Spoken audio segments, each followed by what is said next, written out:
See, that was me running my mouth, man. I'm, I'm supposed to like kind of keep my eye on the time and all. Like there are so many pissed off people right now watching this live stream, going, "Where are those guys? They're running on Black folk time. That's Leon Francis. I know it is. I know it's his fault. I used to I am joke, Leon Francis. Blackbeard Black people Logic. time. I am not Clay Davis. So if you guys are confused, like, wait, whoa, what happened? What happened with Clay? Yeah, he did not get a tan. He did not grow this gorgeous beard here, and none of that. I am He didn't Leon grow a Francis. beard. No, he can't. He didn't grow a salt and pepper beard and move south. Nice. and this grizzled guy that I'm speaking with right now is who? Vance Bishop down in Eufaula, Alabama. Eufaula. Lives I at try to City catch Sportsman. you.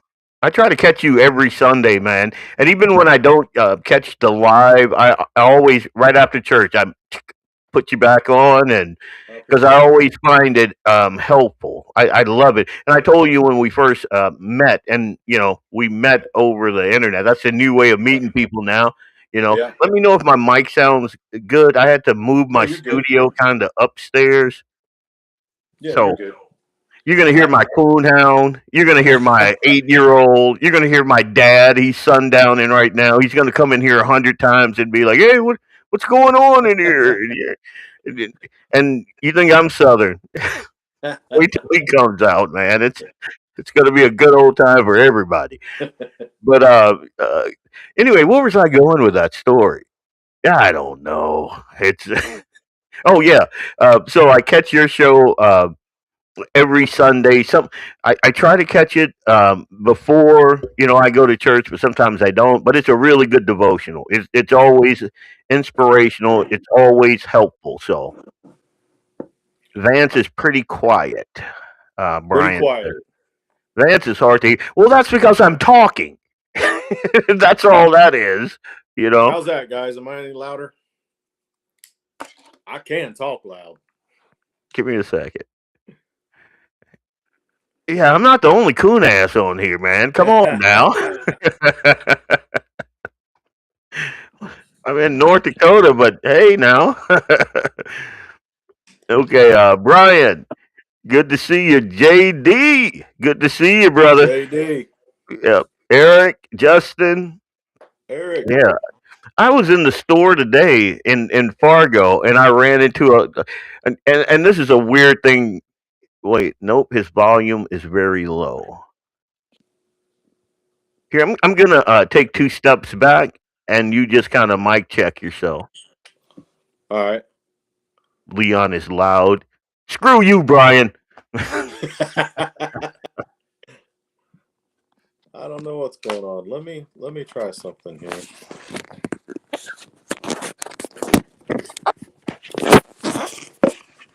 Oh, you broke yourself. I'll be back. I got you. Good evening, folks. Gene Cox. Good evening. Well, Vance is gonna. Is there any more? Is that any better? I can hear you fine, but I got these bad boys on, so Yeah. And I do hear a little bit of an echo for some reason. It's not coming through on this side. Huh. I can hear both of you, Justin says. Good deal. So, JD, you're just getting old and can't hear like you used to, man. Yep, that's what I was going to say. Maybe time for some hearing aids, man. Well, I can't piss off. I can't piss off Jamie because he's holding some swag for me, and I don't want to have to, you know. Anyway, all right. So, this is episode 165. This is Guns in the 701. Me and Vance are gonna kind of tag team this thing because, well, I think Clay had to get to some Advent deal. Yeah. So yeah. Yeah, he had Sounds like. a church event going on that he wanted to get to, so we jumped in here. Yeah, yeah, that's what buddies do. Those suppressors are working. What are you talking about, dude? He's not damaging his ears. Anyway, I got some updates for everybody. I'm just gonna at the top of the show. I'm just gonna run through these updates. Couple of big changes coming down the pipe. Third week of December. Jay is moving. Well, I said Jay. Jeez, Clay is moving the show to either Tuesday or Thursday, but for that week only. It'll be the final show of 2025. Clay's guest that night will be David Fettig from 1760 Sports. I know David. Good guy. Real good guy. They're going to be diving deep into private versus public land, um, deer hunting strategies, a big announcement for 2026. So you do not want to miss that. You keep your ear to the ground. More details will be coming soon. And as always, Jamie will be here on the 10th with episode 38 of 701 Nation. Yeah, brother. Anyway, that was my macho man Randy Savage on you there. So anyway, that's pretty sad actually. I didn't have the emotion behind that I needed. I'm sorry guys. A for effort, though. Dave Everett, okay, I got it.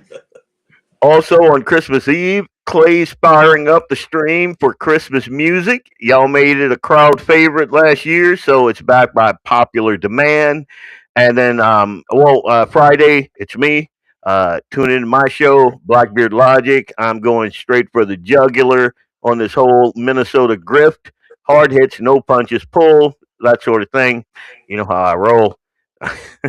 You can also you can catch my interview with Darius Elder from Fargo First. I got a little snippet of that interview floating around on my socials right now. I interviewed him, I think it was yesterday. What's today? Geez, I'm getting old. I think it was Monday or Tuesday. I interviewed him. I chopped it up, put a couple snippets out there. So check my social medias. It's a interesting interview, and I like I like the way they think. They're trying to motivate the citizens of Fargo to get involved, and that's what it's going to take to kind of change that city from the city when I moved there in 96, 97, and it was like you can leave your car unlocked, run inside Right. the store, spend 20, 30 minutes in there, come back out, and your car is still there. You can't do that now. And there's a reason for that. It's also, that culture that's in the school board. The reason why your kids are coming out, just that crap crazy. Right. I got to watch my language because, uh, you got a coon ass and a preacher walks into a bar. You know that old. So Doesn't bother me. I wasn't always a preacher. I get that now, but now I got it. And plus, my dad's when I'm in the basement, my dad cannot hear me. But I'm up. Nick is cleaning down there, so she kicked me out till Friday, and so I'm like, I just kind of threw this thing up like in less than 2 hours. So the fact that it's working is a miracle in itself. But the fact that I'm upstairs, I kind of got to watch my language anyway. So there you go. I think it's the mics I bought. I don't know where they are. But yeah, the full uncut interview drops on Friday. So, and I may drop another snippet in the morning, just to kind of whet your appetite there. So Friday, 7 p.m. Be there, and of course, Vance Bishop. You want to tell them about your show? Sunday mornings, we call it Sunday Sportsman. I'd been doing it a couple years over on my Sportsman's Watch page, and then had to get out of it. Didn't have to, but needed to take a break for a little while for personal reasons, and felt really pressed to start doing it again. And I didn't even tell Clay that it had been pressed on my heart to start doing this again after going through some things. Um, and then I was a guest on a show one night, and he said, "Hey, what do you think about doing a show for us on Sunday mornings doing devotions. Same thing I used to do and loved doing. So Mm. it was kind of confirmation. Hey, it's time to get in there and be doing some devotions and spreading God's word a little bit. And so Sunday mornings at 8 o'clock Central Time, we do what's called the Sunday Sportsman. And for first part of the show, it's 2 segments. I'll do a devotion and speak from God's word for a little bit, pray, and just get into the word. And then we talk hunting and fishing or whatever comes to mind as far as the outdoors go. Yeah, and I love it, man. I caught you one day. I was sitting out in the deer blind. Wow, that Don't worry about it, mic bro. sounds really loud. I'm going to turn that Thank down you. a little bit. Hang Is on. my sound any better, guys? Eric, JD, anybody? I just had my sound guy, but he couldn't find my microphone, so I'm going to have to. Oh no. Also known as my son. But So, and we were talking about that a little bit, before the show. I'm gonna hit that again. I was in the store today, and I had like one of those incidents. But yeah. Uh, so I was sitting in the deer, well, not my deer stand, but in the deer blind. That's like on the south side of this property, and I remembered, hey, uh, you're gonna be on. So I just put you in my ear with my Bluetooth, made sure it was down really low, and I just sat there and listened to a good devotional. And I've noticed this change in Clay also.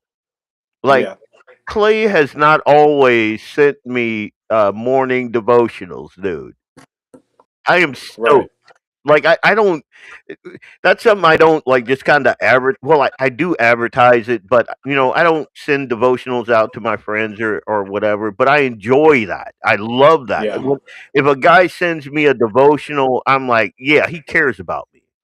yeah, This dude cares about my not just me as Leon, but he cares about my soul, and I'm right. I'm good with that. I love that, man, and Yeah, I've noticed that change in him, just since you and I have met, and then we all kind of start talking about uh, uh, godly Christian yeah. issues and that And sort of thing. in our world of the sportsman, there's a lot of machismo. There's a lot of machoism going, and it's hard for guys to sit around the campfire and talk about God and talk about the afterlife, talk about Jesus and emotions and love and things like that. That's just not the macho thing to do. At least that's what the world wants you to believe. But Yeah, in my experiences, it is the toughest, most macho thing you can do is express your feelings about God and the things that God has done for you and brought you through in life. Because that's when you're strong enough, not weak enough, strong enough to say, I need God. mm, I need a savior. And that's admitting that you're weak to this world and allowing God, who is stronger than this world, to take over your life and lead you through it. And it's an overlooked subject in our community in the sportsman world, but it's something also that in the sportsman's community there are a lot of Christian believers, there are a lot of people that love the tons. Lord, tons of them. It's just not an out front subject. Yeah. When we all get together, we want to talk about that big buck that we shot, we want to talk about all the ducks we shot, we want to talk about that big bass we caught. That sauce When piquant we gonna make with that venison. Oh, that's right. I took a big old pot of venison chili to work today for the nice. guys. But I seen a change in Clay. I've known Clay going on 15 plus years now, and seen quite a change in Clay, especially in the last probably year. And it's a very positive change. I mean, Clay's always been a great guy. He's always been a caring, good person. But I've seen a whole lot more of his walk with the Lord being up front in the last year or so. Yeah. So yeah, I've recognized that in him as well, and I admire it. Oh, I love seeing it, man. And I know with guys, and I'll just say me. And if you guys feel the same way, you can just kind of throw your hat in the ring. But I know with me, a lot of times, whenever there's emotions afoot, I just put on this armor, man. I'm like, yeah, Yeah, nah. I'm not gonna. It's, like Brian said, snap into a Slim Jim, rub some dirt on it, man up, that sort of thing. Yeah, But especially after, I don't know, something about after Charlie Kirk, and I guess I've been yeah, doing this longer than the whole Charlie Kirk thing. I'm kind of my own man, but after Charlie Kirk, after that assassination, I saw a lot more Christian men who I knew to be Christian men, but start wearing it openly. And I yeah, was very, very happy with that. I yeah. get that text from Clay in the morning. I'm like, yep, that's it. And I read, and I don't read a lot of text. You can ask any of my friends. A month will go by, and they'll be like, "Hey, did you get my text?" Yeah, you know.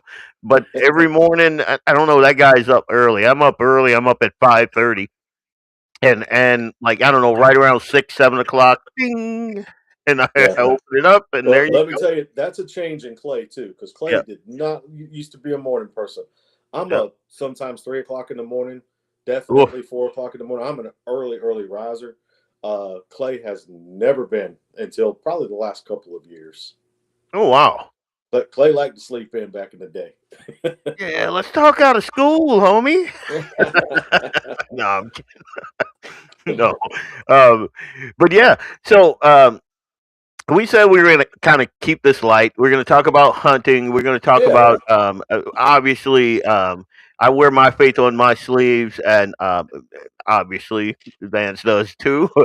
But always want to lead off that way because you know when you got God in your ear, you have His strength on your shoulders. That's what I always say, and you can pretty much walk through anything. yeah, So anyone saying anything different, my guy is bigger than your guy, and I. Oh, anyway, um, let me see. Love it, LF. I'll be going solo on the 10th. Lots of gun and 2A talk. I'm driving to church when I can't. That so that little QR code there is kind of I can't read that. yeah. I get the same issue. It's covering up Eric's part of Eric's. He can't watch the show live because he's Yeah. driving to church.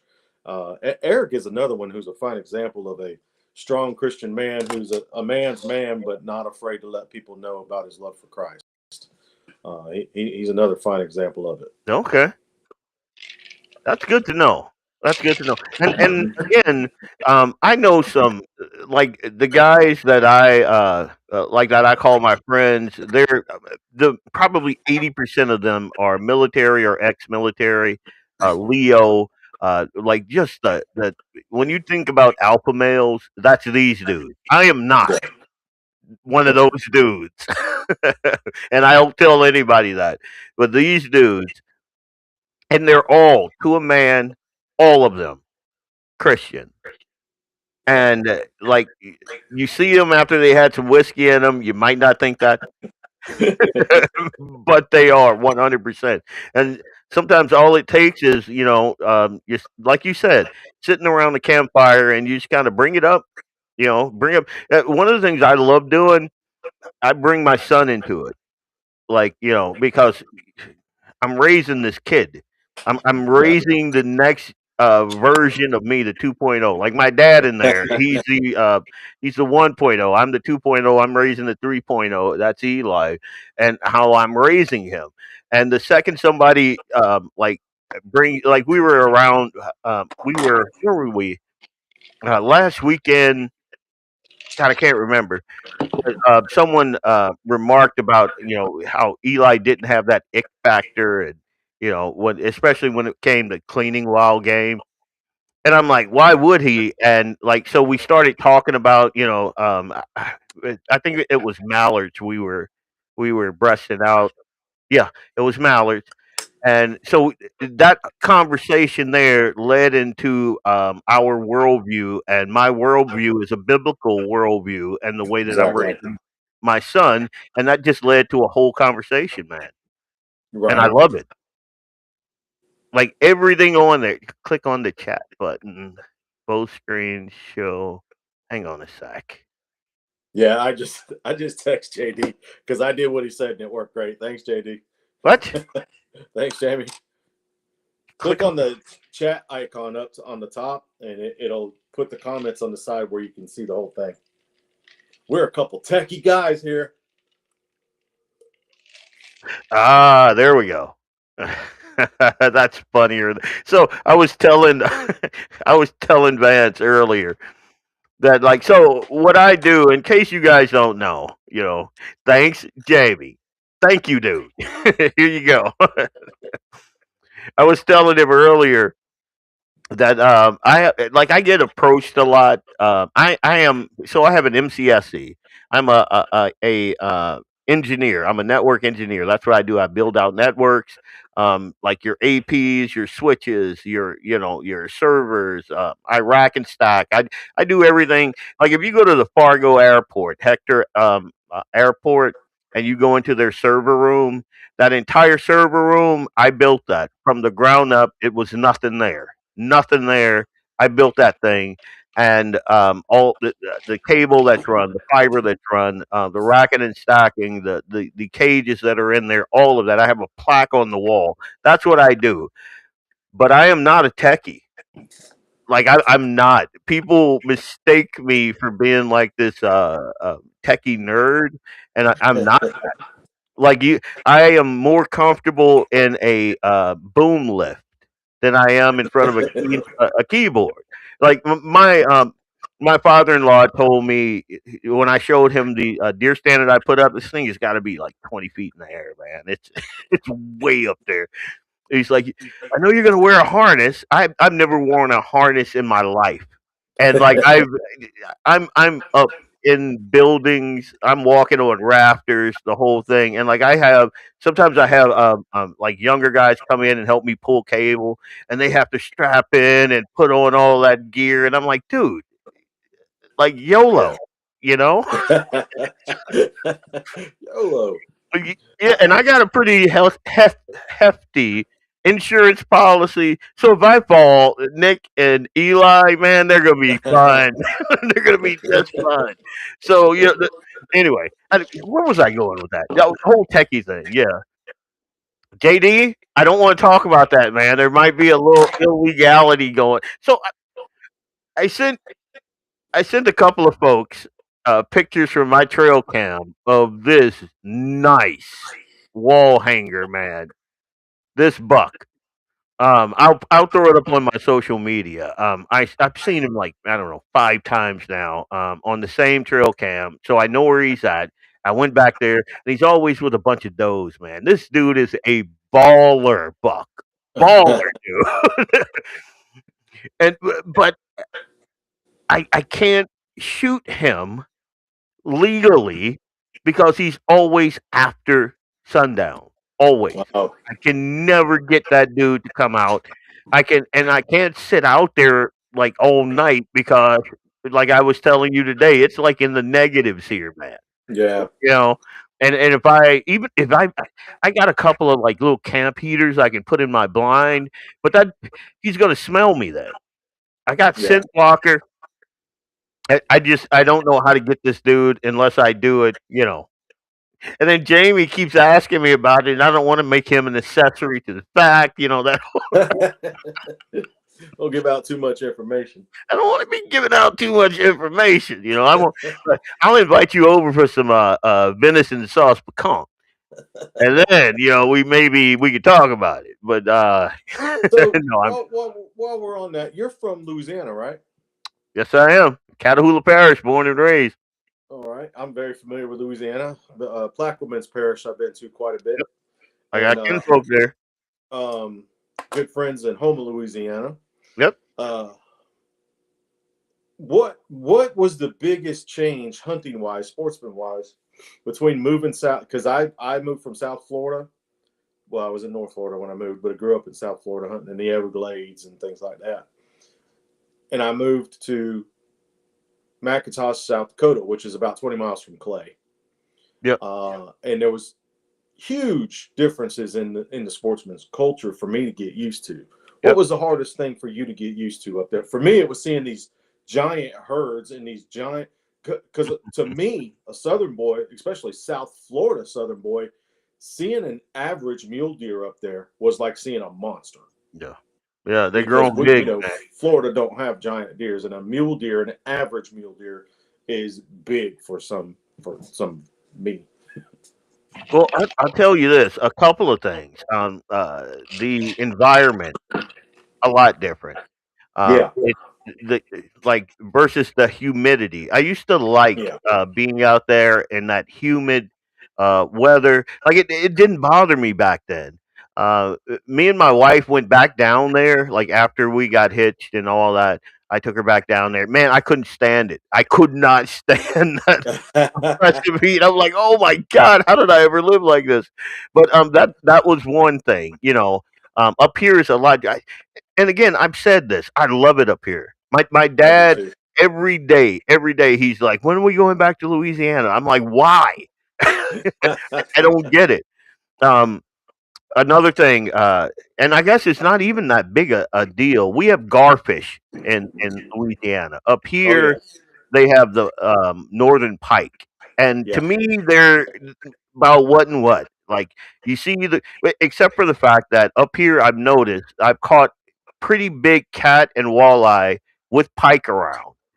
If you are in Louisiana and you're not getting a bite, and you get a gar, that's the reason why there's nothing around. I mean, we fillet those things up and put them in a sauce and whatever. I mean, they're not great eating. gar. Yeah, gar. Yeah, a lot of people don't eat them. Don't realize they're actually good eating because they're so hard to clean. I mean, Yep, you got to cut their skin open with wire snips. Those yep, those things are hard to get open, but once you do, the meat is good. yep. My grandma used to stew them down, man, in gravy. Oof, it was good.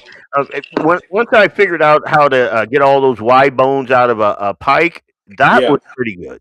I mean, yeah, that pike is not bad at all. yeah, I had before my freezer conked out on me. I had some pike in there. I am not kidding. You're looking at my arms. I had one that big. I have him on my tailgate, and it runs the tailgate. Like that's how big it was. But Wow. like things like that. I do miss open water, like in the Gulf. I miss Yeah, fishing out there. I yeah, miss grouper, and that's and tuna and stuff like that. I miss that kind of fishing a little bit. So if I ever went back down there, it'd probably be for a fishing trip or yeah. hogs. That's what it'd be. I like you said, the deer down there. Mm, Mm.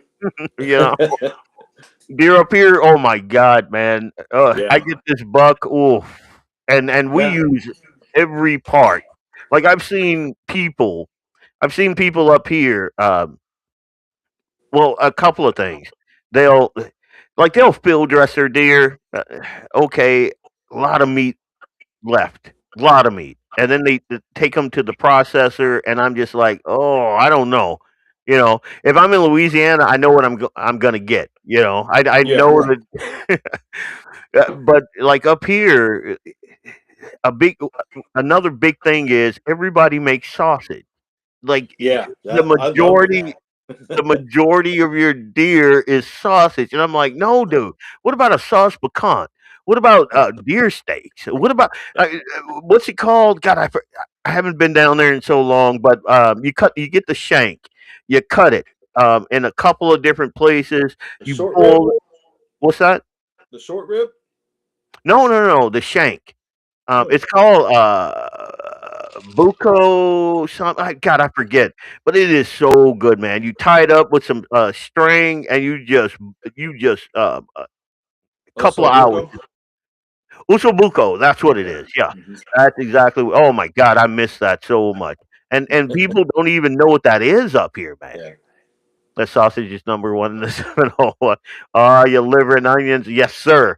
Liver and Oh, onions. Oh my I God. didn't even have to look who made that comment when I saw liver and onions. I knew that was Yep. Eric. If it's an inner, Eric will eat it.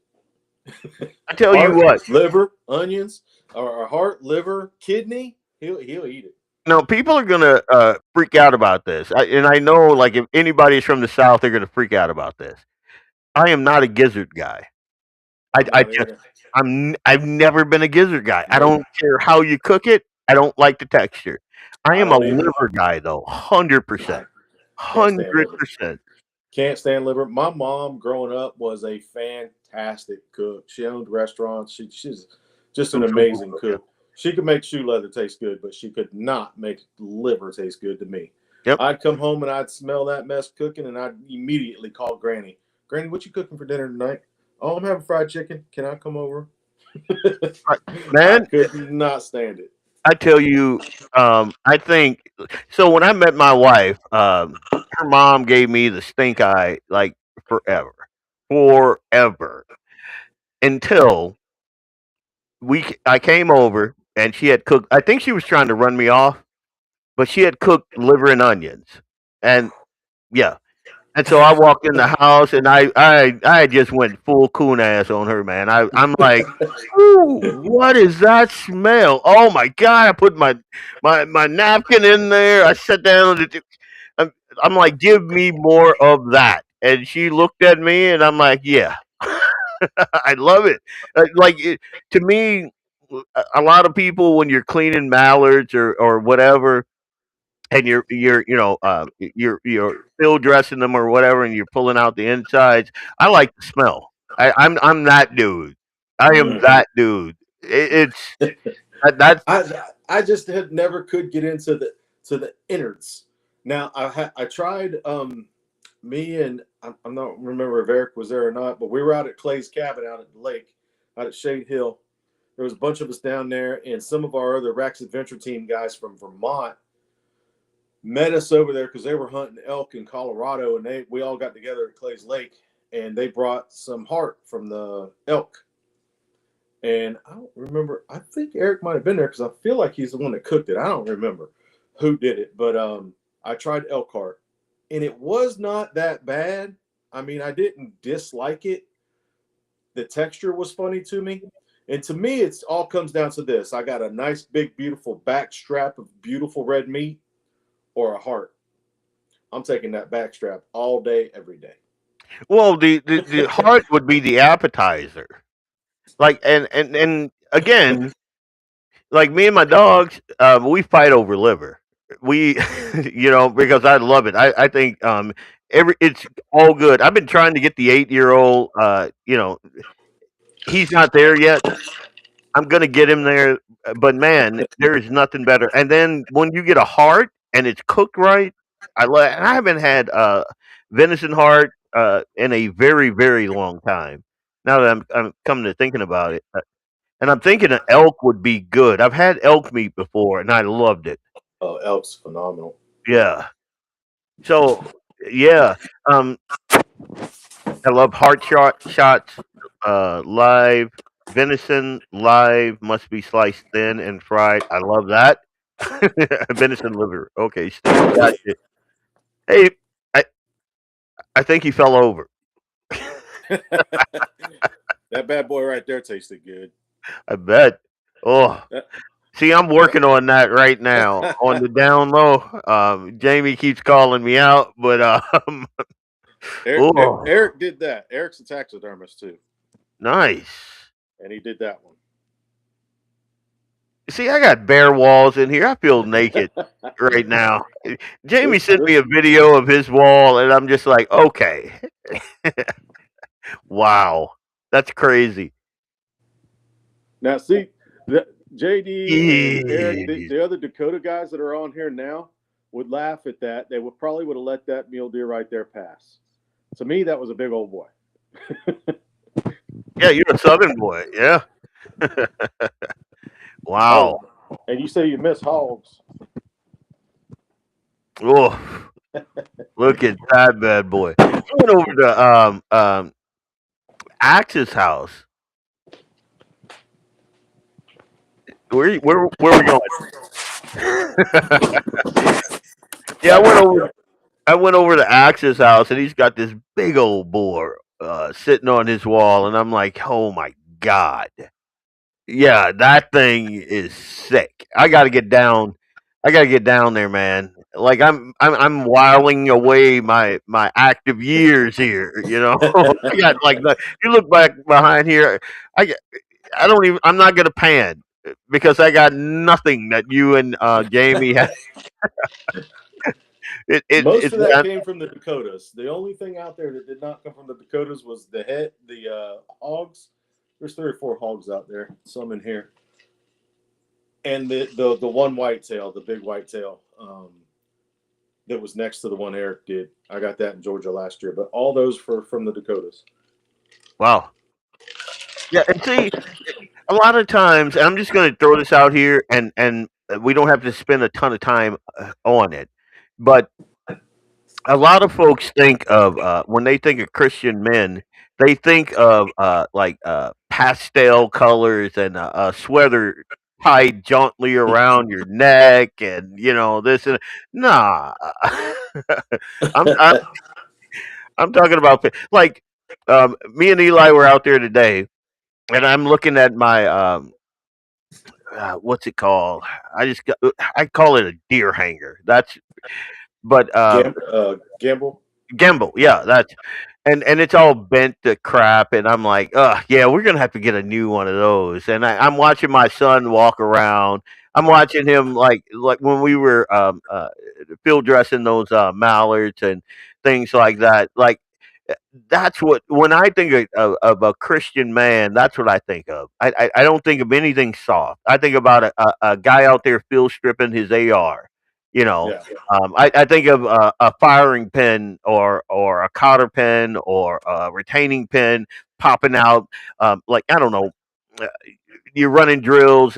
Something weird happens, and you break that bad boy down. You grab another upper from your backpack. You slap that bad boy on. Pop those cotter pins in, and you keep rolling. That's what when I think of Christian dudes. That's what I think about. Like, when I first saw you and met you, I was like, yeah, I like my preacher in calluses and Carhartts. That's the way I roll, man. So anyway, I just thought I'd throw that little bit in there. And what we're gonna do here, I see we've already been like way past. Like I try to do in like especially in my shows now, I try to keep to a clock, and I try to do it in segments and like chunks, 15-minute chunks. And we're at 37 minutes right now, and have not hit a single commercial. So Give a shout out to some of our awesome sponsors, man.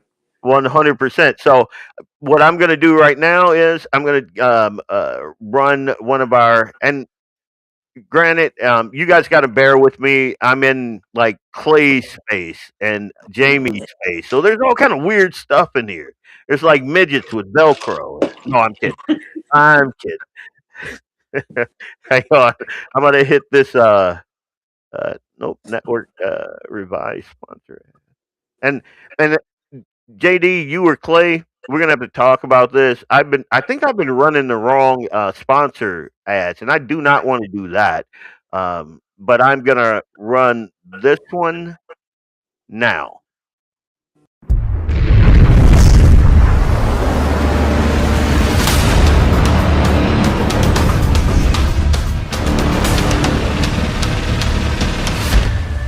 LAUER Auto Repair, located at 309 South Washington Street in Bismarck, North Dakota. Give them a call at 701-258-6308. The team of mechanics at LAUER Auto can take care of any problem your vehicle is having. And when you do business with LAUER, you can be assured you're doing business with a pro Second Amendment America First repair shop. There are plenty of other auto repair shops in the Bismarck-Mandan area. But why take a chance at patronizing a shop that might not have your beliefs at heart? Make no mistake. Make no mistake. LAUER Auto is your pro Second Amendment repair shop. When you talk to the guys at LAUER Auto, don't forget to tell them that you heard they are a sponsor of Guns and the 701 and that you appreciate their support of our pro Second Amendment, pro North Dakota live stream and podcast. That's LAUER Auto Repair, 701-258-6308.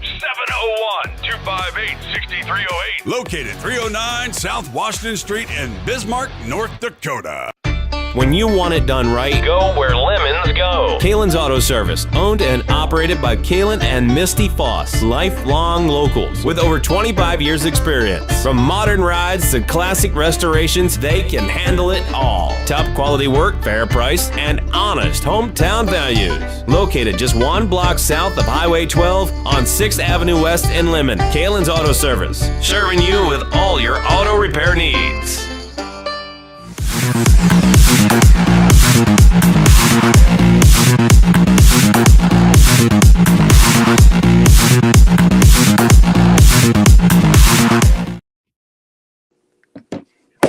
Welcome back. Leon Francis and Vance Bishop sitting in for the great Clee. I almost said Davis. Holy buckets, man! I'm telling you, I need some protein or something. Uh, but I was thinking about you asking me like the changes between Louisiana and up here. I tell you the biggest change, and I just thought about this during the break. Like in Louisiana, we ate some weird stuff. Yeah, y'all do. Yeah. Like I know how to cook. The other day, well, it's been not just the other day, but like I can throw together a roux like nothing. Like it's not even a thing. Like it shocks me when people don't know how to make their own gravy. It blows my mind. But I remember being very very young, and we used to call him Brother K, and he lived in the boonies, and some of my earliest memories were going out. Uh, Gator, they're snapping turtles, but we used to call them gator heads, Yeah. like just these huge turtles. And even the catfish that were down there were huge, just massive. And I Yeah. remember asking Brother K, uh, like he had these big iron pipes, like in the bottom of the boat, flat bottom boats, of course. Okay. And I'm like, what is that for? And he's like, well, that's to knock out the cat or the turtle. And I remember young me like kind of looking at him like, what are you talking about? Yeah, you grab one of those bad boys, you roll them in the boat, and you just crack them over the head, and Yeah. and all that stuff we ate. Like turtle soup and just all kind of weird stuff. You don't have any kind of weird stuff like that. The weirdest thing you're gonna eat up here is lutefisk, and I'm not doing Okay. that. So that whole thing. But yeah, huge snappers down. Yeah, man. Like you have not seen turtles till you go to Louisiana. Yeah. You've not seen a turtle. We were in. My wife and I got married in Kansas City, so my wife's from West Fargo. I'm from the boot, and so we decided, hey, compromise, Kansas City, right there in the middle. And so we were at Cabela's, uh, right when they opened the first one, right north of town, and I saw for the first time a catfish that rivaled the catfish that I grew up with, and it was an albino cat. This Oh thing wow. had to be like probably 4 feet long, just massive, massive. And I was telling my wife, this is what I grew up with. Like the whole noodling thing, I think about like the culture I come out of, and it's just the weirdest thing. Like if you know me now, you'd be like, no way. But yeah, it's kind of weird. Like up here, it's cleaner. Yeah. It's a Yeah. it's a cleaner environment, cleaner. Like the whole thing is just cleaner. So it's nothing for me to get my hands bloody because trust me, I've seen worse. You know. Yeah. Yeah. I love Louisiana. I love it down there. I've spent a lot of time down there. After Katrina hit, I spent 18 months down there, working on churches and houses and stuff, and doing a lot of disaster relief. With even did some body retrieval Mm, uh, on airboats right afterwards, and yep. fell in love with the culture down there and the people. Made some lifelong great friends down there. Still go down there and visit. I spent a lot of time in Buras, Louisiana, down in Plaquemines Parish, which is not far from Venice, which is a world famous red fishing spot. Yeah. And the Did you red say fishing down there is red? just redfish. Yeah. Okay. The redfish down there are absolutely amazing. They're big, and to me, redfish are some of the best eating you can get.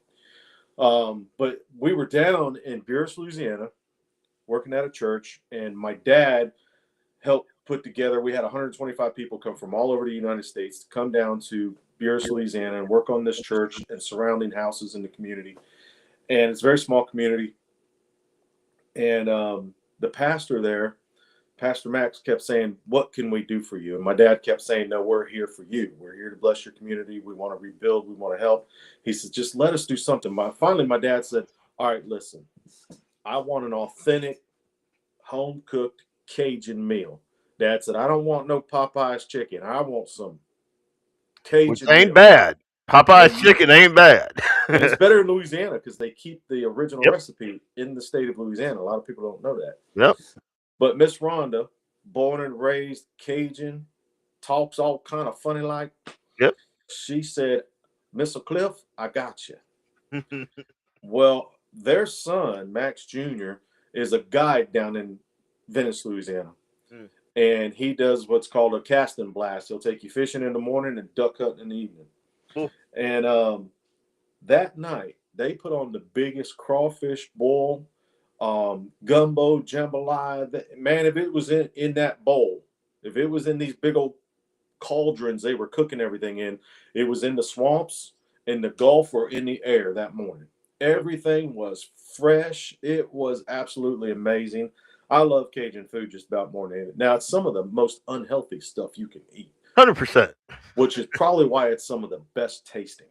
It's why they season it so good, because it's horrible for you, dude. Yeah. It's like 100%. Jamie wants to know what the top speed of an airboat is. I'm Jamie, telling I you, don't those know things top move. speed. It depends on what motors. A lot of guys, I've had two of them, and on one of them I had a 454 Chevrolet on there, Good and I God. did 90 in that I'm positive of. And I had another one with a Lycoming 125 aircraft motor on it, and I got that one up to a little over 70. But I know they go a lot faster than the ones I've had. The ones I've had were average Everglade redneck boys poaching in the Everglades. Yep. I mean, I never did that. But, you know, Mm. those type of people. Yeah. Good God, those type of people. Ugh. Yeah. Anyway. But they move, and they're so much fun. The way that, because you can be doing 70 miles an hour and turn that thing on a dime. Yep. And get going the other way. I was at an airboat ramp one time. I was at a boat ramp in the Everglades on Turner River Road. And a guy, I was actually putting a John boat in, and a guy in an airboat next to me, he had just bought one, never drove one. He couldn't figure out how to put it in reverse. Me and my buddy were sitting there like, we thought he was playing a joke on us. It's like, I can't figure out how to put it in reverse. So we're waiting for the punchline because this was so ridiculous. We're like, now, we're Southern boys from South Florida. Airboats are everywhere. Yep. So it was only second nature to us to know airboats don't have a reverse. You don't want that blade blowing at you. Yeah. You have to turn it around on the trailer and drive off, or you put it all the way down and sink it in, one or the other. And so finally we realized the guy just did not know what he was talking about. So we literally, and I'm at the time 17, 18 years old, and I'm having to teach this guy who was in his 40s how to drive his airboat. He saw one on TV and thought it was the coolest thing, and he had more money than brains, so he went out and bought one. And So he wasn't a Southerner.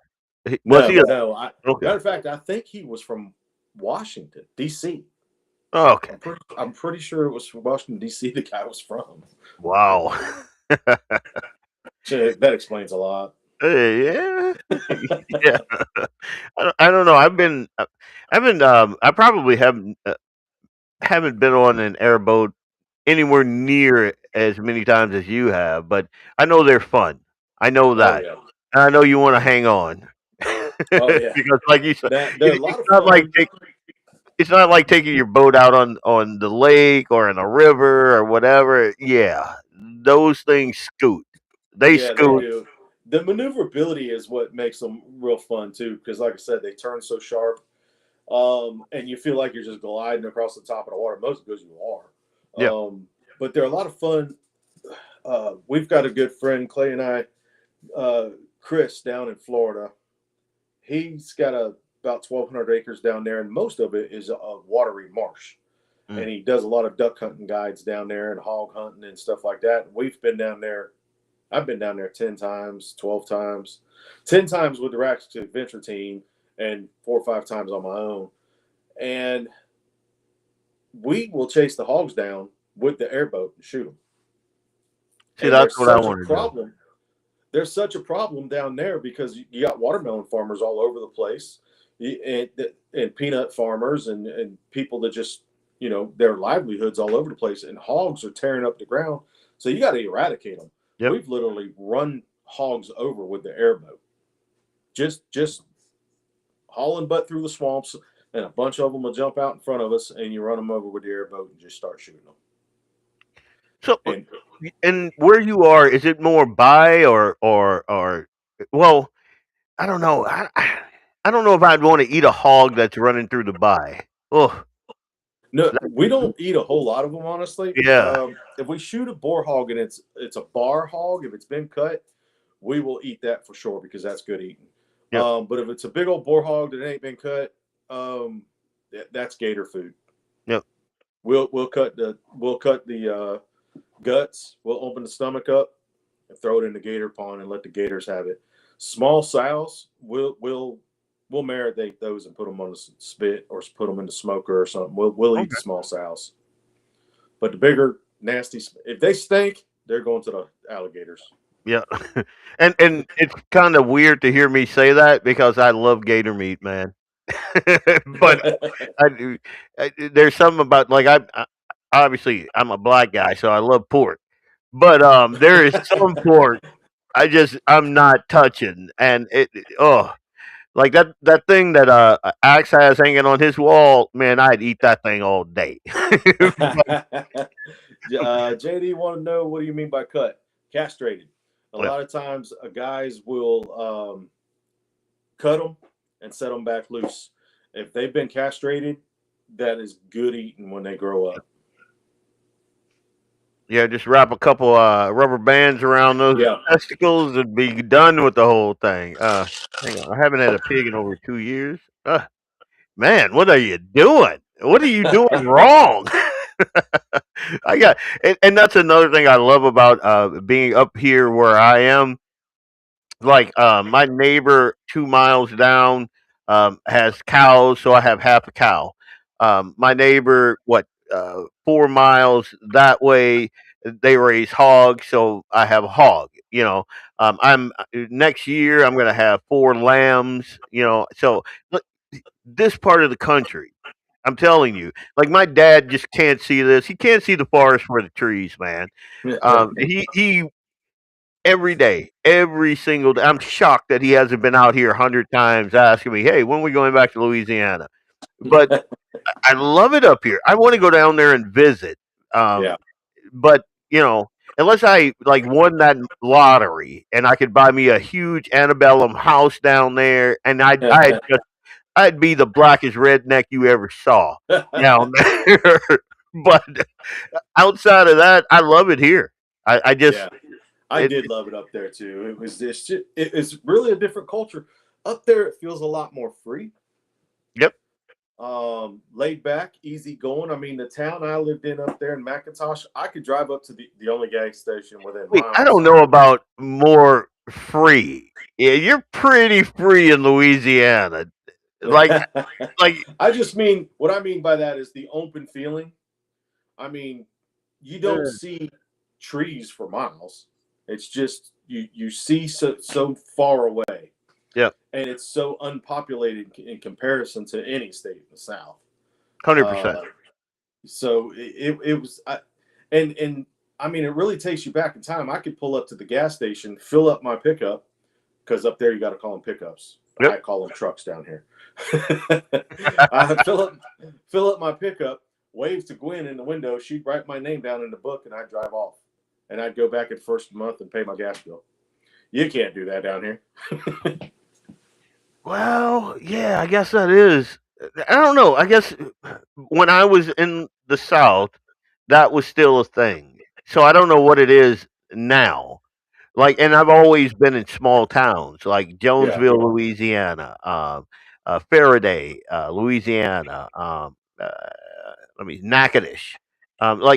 It's always these tiny towns, so everybody knows everybody. Like where I grew up, my dad started selling crawdads and jambalaya and dirty rice and all of that stuff. Mm. And he ended up at Gas Lane on the corner of 4th and Main in Jonesville, Louisiana. It was a huge deal. And like you could go I could go pretty much anywhere and get a pop or something and write my name down, and my dad would be through there sometime within the month or the week or whatever, and he paid.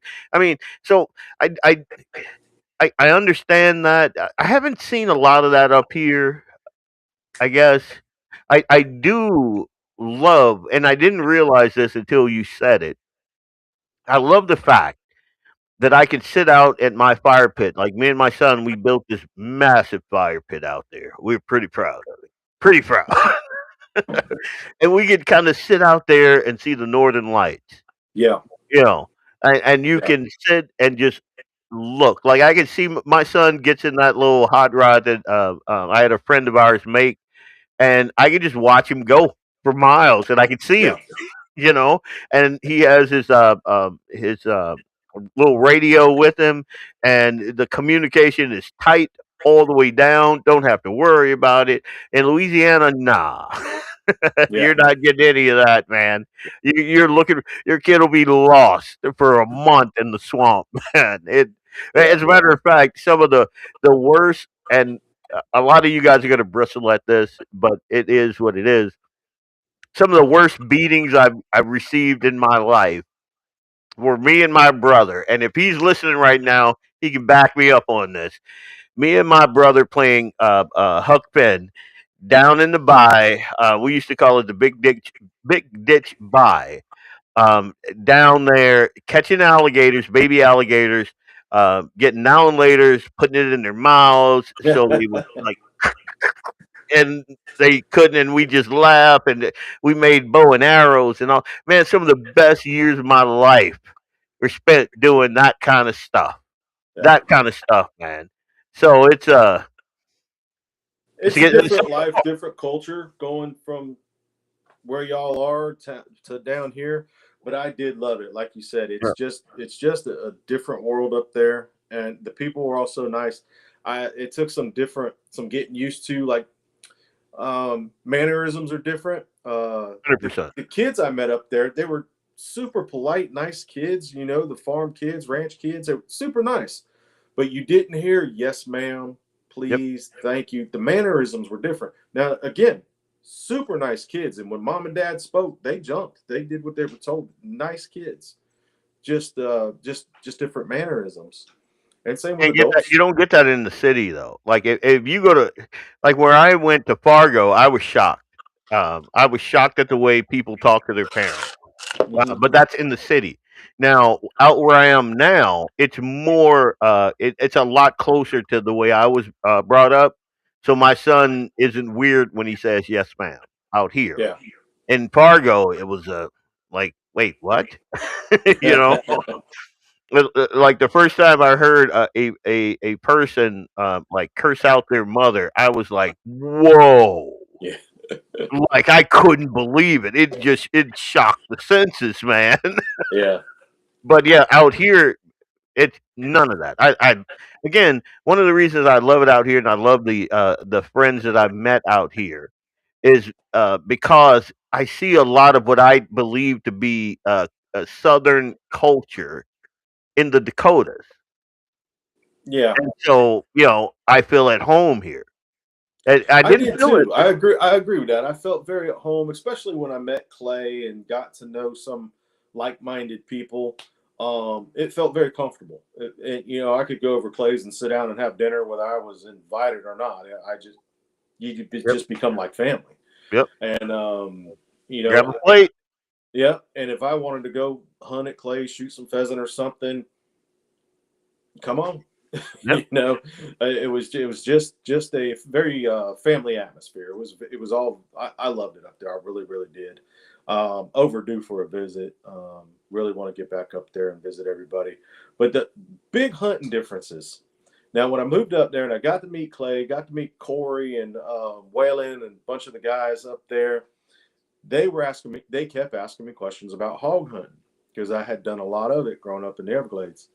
And I said, man, why do y'all want to shoot them nasty critters? I don't care if I never see another one again. And they were like, well, why do you like to shoot prairie dogs? I said, we didn't have them growing up. I love shooting them little things. They said, well, we didn't have hogs. I said, okay, I understand. So we put together what we called our mancation. That's two different things, man. Come on now. we put together. I said, all right, I'll take y'all hog hunting. So me and Corey and Waylon and Clay jumped in Corey's pickup truck and drove from McIntosh, South Dakota, from my house up there, all the way to Zolfo Springs, Florida. It was a 30-hour drive, and we went nonstop, just swapped driving, and went all the way down there, and they had a blast. Now, it was a different world because I grew up in the Everglades doing all this stuff in the swamps, catching alligators, catching snakes, romping around in the waters and stuff, and we got out and took the swamp buggy out, and we're in about 2 feet of water, and we see an alligator. So I jump off the buggy to go after this alligator, and they're like, "What is he doing?" It was about a 2-foot alligator. It wasn't nothing that was going to swallow me. Yeah. And but we were in the swamps where Big Boy could have been around. Yep. So I looked back, and half of them got their phones, and the other half got guns. Yep. They said, somebody's getting killed, and we're getting it on camera. Yep. Whether it be you or the alligator, we're getting it on camera. Yeah. But that sounds like a good time, man. It was a lot of fun. I mean, we spent a whole week riding around on we didn't have the airboat then. We had swamp buggies, 4-wheelers, side-by-sides, and we just rode around shooting small game, shooting hogs, got an alligator and cooked it up, and had campfire every night, smoking meats, and just had a great time out there and it's out in the middle of nowhere. It's old school Florida. It's cowboy country, Florida, and really had a blast. We called it our mancation, and then we did it for another 7 years after that, every year. Old school Florida sounds a lot like everywhere in Catahoula Parish. No, I'm kidding. It's a lot of. I love it down in that area. I mean, I'm from Florida. I don't think I could live there again because it's so populated. I'm not a real people-y person. Don't get me wrong. I love people. I love meeting new people. But being around the crowds and waiting in lines and red lights, not my thing. See, I understand that 100%. My wife is a social person. Me, I'm good. Me, my dogs, my son, like out in the middle of nowhere, I love it. Like, you want to see me tense, get me in like Costco or Walmart or something like that. My head's on a swivel. I'm like, you can see the vein right there popping up in my head. It's crazy. And Eric, anybody that drills holes in ice to fish, I'm sorry, dude. That to me, that's insane. And I'm a guy that used to, and I was a kid, noodle, big cat, noodle cat. I'm not doing that. My buddy Bob Wheeler has been trying to get me, and he swears he's going to get a bunch of Marines to come over. So I've been doing my push-ups. I've been doing my pull-ups, and because he thinks he's going to come over here and grab me and take me. I'm not doing it. I'm not doing it. Now, Have you ever? I hear Bob knows his stuff about doing some ice fishing. I hear it too, but again, black dude. Look at this right here. I don't swim. You joke about the black dude thing. When I was growing up in Miami, I used to spend a little time in the honky tonks. And did you now? No. When Bout got into a big old bar fight one night and was heavily outnumbered. Me and 2 of my buddies were heavily outnumbered. Well, this guy helped us back down some people, and it calmed down without any injury. Well, we go outside, and it was this big old tall black guy from Jamaica. He didn't have no accent, but he was from Jamaica because he'd been in the States for a long time. And he became one of our best friends, and as redneck as any of us, and loved hunting and fishing and guns, and just was just a good old boy. Yeah. And that night we said, "Hey man, we're about to go out to the Everglades. You want to ride out with us?"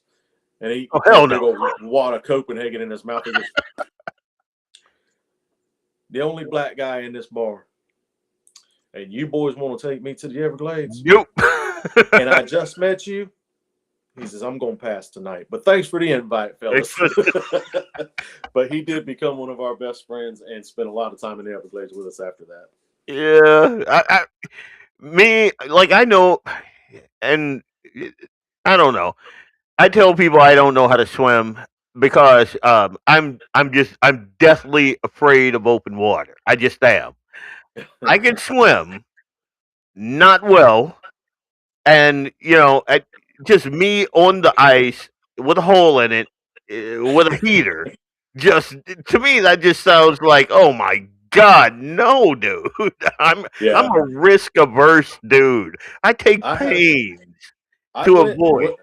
when I lived up there. I did go ice fishing with Clay and Will and Chris. I forgot who I was there. I think Corey was there, and it wasn't my thing. I mean, down here we don't have to drill holes in our ice to go fishing. We just cast and reel it on in. We do not have to work to get a spot to fish. We just find water and go. And being on ice and you hear it crack, that's a little eerie. I had a good friend of mine that came up there and lived with me in the Dakotas for a while. While he was getting on his feet up there, and we went out to a spot actually out in the Shade Hill where Clay's cabin is. And I went walking out on the ice, and he stood on the shore. I said, "Ain't you coming?" He said, I said, "Why?" He said, "Only one man I ever knew walked on water, and I ain't him." Yep. I like that dude. I do now that I'm thinking about it. I miss the South because I miss like big open water fishing. I miss that. I miss going down Highway 10, stopping at Shaggy's, just right on the Gulf, and getting the absolute freshest seafood that you can possibly imagine. And you sitting there, like I got pictures, and they're a way back in my social media. I have to I'll have to dig them up. But I'm sitting there with a garbage can lid like this, a crawdad, and like just all kinds of seafood. And I think Yeah, I I love gave me some myself seafood. King's disease. What's it called? Gout. Gout. That night, like it was just so amazing. I actually took a bunch of. I was working with the Leadership Institute back then, and I took a bunch of folks from Minnesota and North Dakota down there, and like they couldn't believe it. Like, and as a matter of fact, on one of our legs down there, and it was right around Mardi Gras. I took them into the graveyard there north of town, and if you ever been to that thing, like it's scary. Yeah. It is scary, dude. But they had the best time in there. They were scared witless. But then when I took them to eat, they couldn't believe it. As a matter of fact, like when I first came to this area, I think I might have lost like 20 pounds, and this was way back. And I like to eat. I'm a healthy dude. Well, I'm not healthy, but I got some weight on me. But I figured out that if I had my mom send me care packages, and she would send me like Zatarain, she would send me just all kinds of good stuff, and I started cooking. I made so many friends. I never had to worry about anything. Like absolutely nothing. Oh, Leon, yeah. And uh, interestingly enough, I've never been thrown out into a snowdrift and had my eyebrows shaved.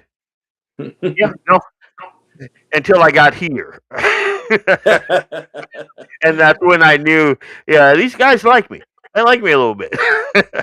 So, anyway, that's JD's just. got a good question there. He said, "What do you think is the number one hunting cartridge in the South?" That would be a hard question, but I could give you the top three that I know of. 30 And odd. I don't hunt with any of them. Now I have them. and I have hunted with them. But my personal favorite deer round is 270. But the most popular here, I'm going to say, is either 30-06, 308, or a 30-30. 30-30 has been an extremely popular round forever, because down here in the South, you don't, up there, you get to pop off 3, 4, 5, 600 yard shots. Yep. Down here, 50, 100, 150, 200 yards is about your average hunting distance. Yep. So a 30-30 is pretty proficient. It's a shorter gun. I carried one for years because on swamp buggies and airboats, they were short and easy to grab and shoot when you saw a bunch of hogs. Now I carry an AR all the time when I'm on the airboat or swamp buggies. And but a 30-30, I think, is probably, throughout the years that I've been in the woods down here, 30-30 is probably the most popular. But 30-06, 308, 30-30 are probably the top 3 rounds that I've seen in the South in my life. I was gonna say, when I was down there, it was definitely hands down 30 the 06, The and 30-06, it's yeah, so easy to get. The ammunition's easy. It's probably one of the most popular worldwide, I think, yeah. for large game. But yeah, I don't know now though. Folks have moved to the AR. Like, I see a ton yeah, of people now with God's cartridge, and they're moving a lot more to the arcs now too. But yeah, pretty much everybody that I know and still talk to down there, they're AR guys. yeah. So yeah, Yeah, I use AR. It really depends on the situation. Place I'm looking at hunting right now that I was actually scouting out after work today. I'm probably gonna take an AR because I don't, and I with a red dot, because I don't have more than a 75-yard shot. I don't need anything more than an AR with a red dot for a 75-yard shot.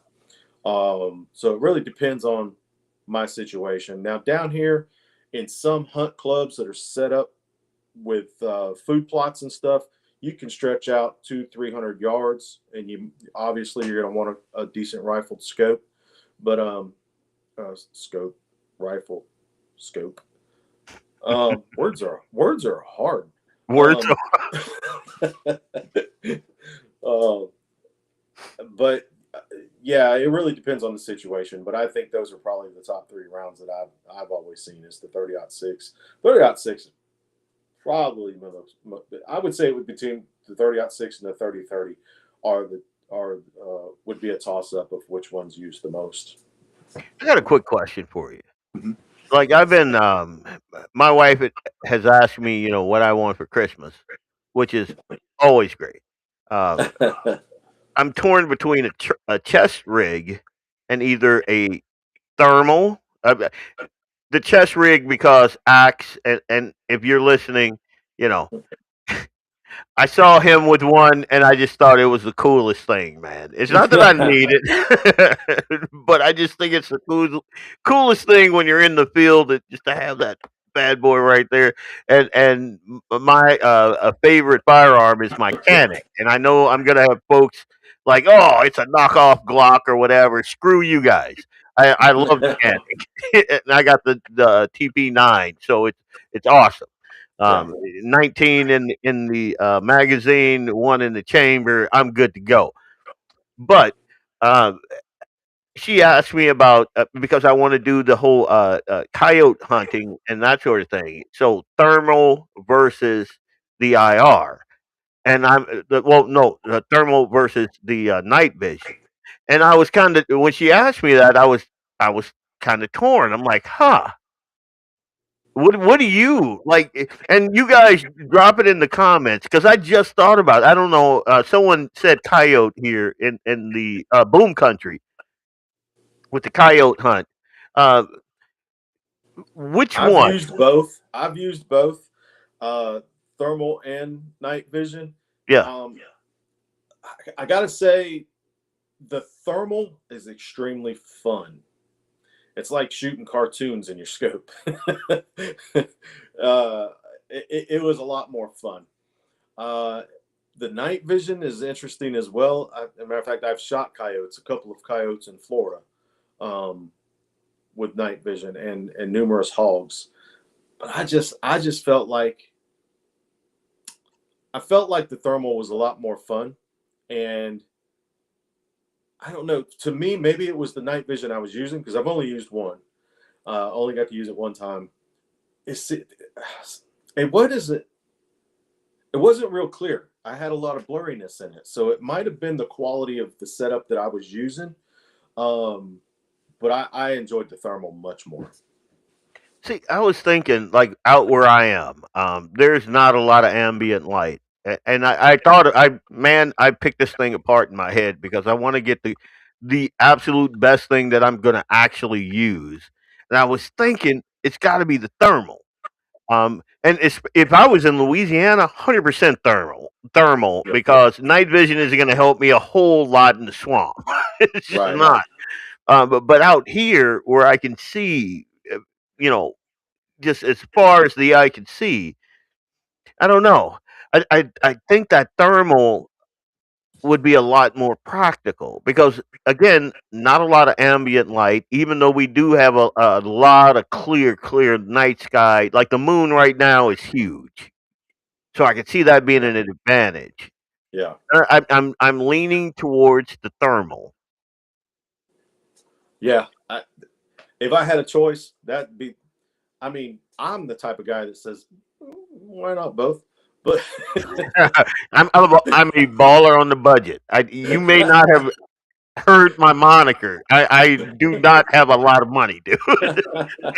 And my wife, every little penny I get, she pinches it and takes a quarter of that and does something with it that's probably to the benefit of our family. But uh, let's see. I agree with. Hang on. Wait a minute. I like night vision. Eric says I like night vision for shooting, thermal for scanning. Okay, yeah. I agree Now with you Eric. can get a thermal monocular just on the side of your scope for that exact reason. You can scan with your thermal and then put your night vision scope on Geez, that sounds like a lot of equipment on. it. Oh, thermal AGM is best for money for our short season, but I'm still running night vision because I have ELR season around the corner. What's ELR? I'm maybe that's a typo and he's thinking elk. I don't That's what I was thinking. know. I don't know. So it looks like the night vision. Oh, okay. Night vision doesn't have the depth perception Right. issues. Like, so night vision? Okay. I got to get a friend of mine and play with a couple of his and see. I don't know. I was just thinking, I see that heat signature. I can just pop it. I'm not. I don't Yeah. have to worry about like if it's cloudy out or Yeah. I don't have to worry about how much ambient light I got. I was thinking heat signature. How? I'm a simple guy, dude. So yeah. I haven't played with either one of them a lot. Thermal more than night vision I have. But it's on the bucket list. Definitely. And then when your wife asks you, I'm like, wait, what? What do you know?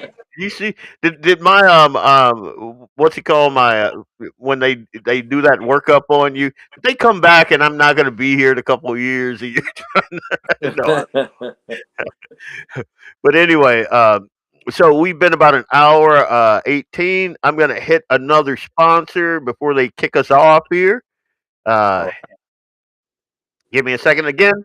This is not my playground. This is Clay and Jamie's playground. So I have to do a little. Let's see. What is this one? What is that? What is that?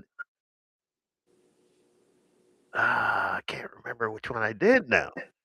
Let's do this one.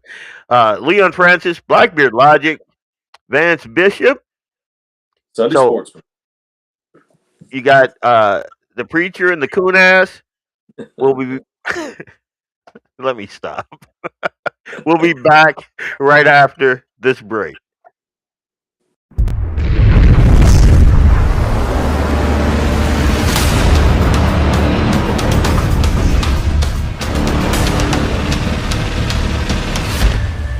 Lauer Auto Repair, located at 309 South Washington Street in Bismarck, North Dakota. Give them a call at 701-258-6308. The team of mechanics at Lauer Auto can take care of any problem your vehicle is having. And when you do business with Lauer, you can be assured you're doing business with a pro Second Amendment America First repair shop. There are plenty of other auto repair shops in the Bismarck, Mandan area. But why take a chance at patronizing a shop that might not have your beliefs at heart? Make no mistake. Make no mistake. Lauer Auto is your pro Second Amendment repair shop. When you talk to the guys at Lauer Auto, don't forget to tell them that you heard they are a sponsor of Guns and the 701 and that you appreciate their support of our pro Second Amendment, pro North Dakota live stream and podcast. That's Lauer Auto Repair, 701-258-6308.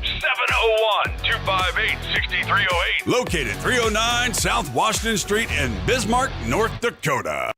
When you want it done right, Go where lemons go. Kalon's Auto Service, owned and operated by Kalon and Misty Foss, lifelong locals with over 25 years experience. From modern rides to classic restorations, they can handle it all. Top quality work, fair price, and honest hometown values. Located just one block south of Highway 12 on 6th Avenue West in Lemmon, Kalon's Auto Service, serving you with all your auto repair needs.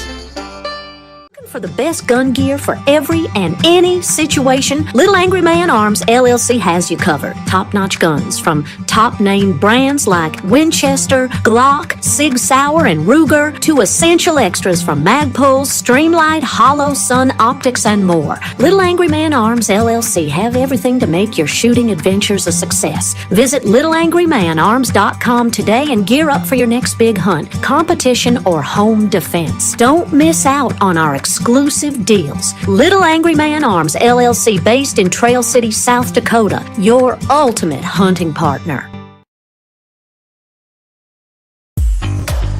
At Horton LaserCraft, we believe in the power of personalization. Whether it's a cherished memory, a special occasion, or a unique gift, our custom laser engraving brings your vision to life. Our expert craftsmen and state-of-the-art technology ensure every piece is a work of art. From personalized decor to one-of-a-kind keepsakes, Horton LaserCraft makes every moment unforgettable. Horton LaserCraft is owned and operated by a local veteran and his wife located near Thunderhawk, South Dakota. They provide custom laser products at a reasonable price, and their turnaround time is fast and efficient. Custom board cutting, glassware, decanter sets, mugs, assorted stainless steel jewelry, assorted tags, decor, custom acrylic nightlights, and much, much more. Call them up at 605-545-7535. Horton LaserCraft, where memories are engraved.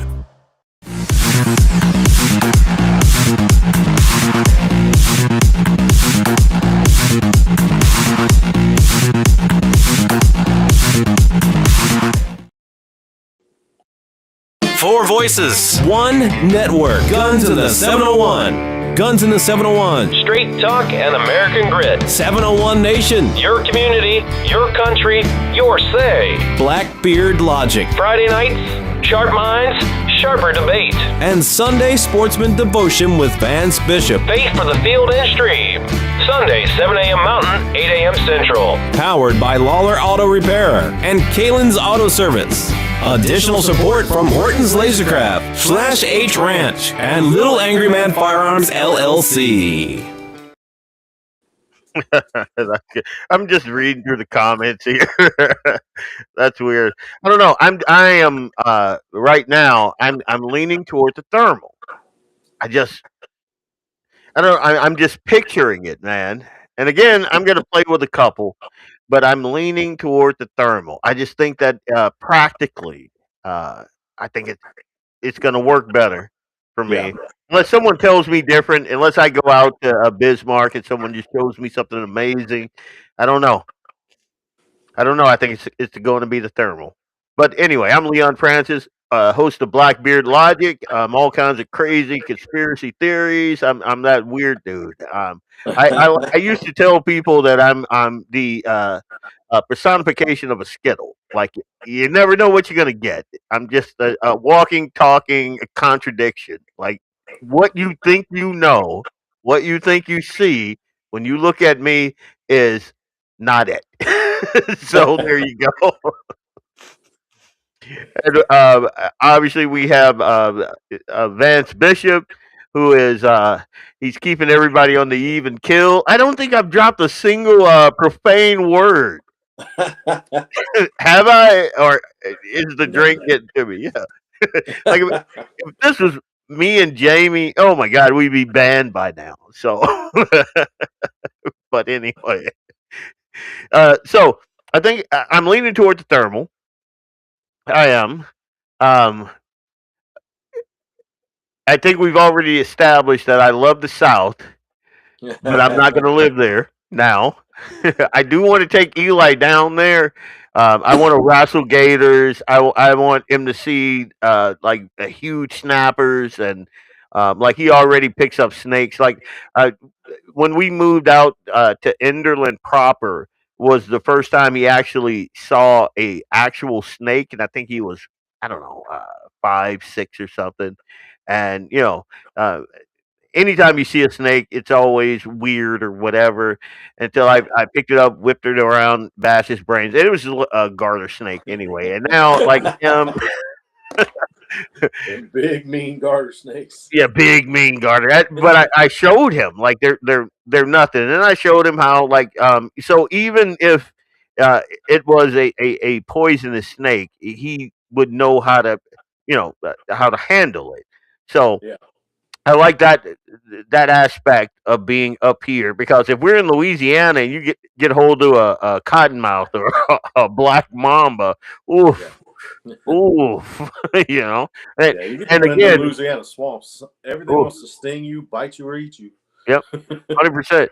And again, I love my dad. Like back then when he used to beat us for going down to the buy, I didn't understand it. I 100% get it now.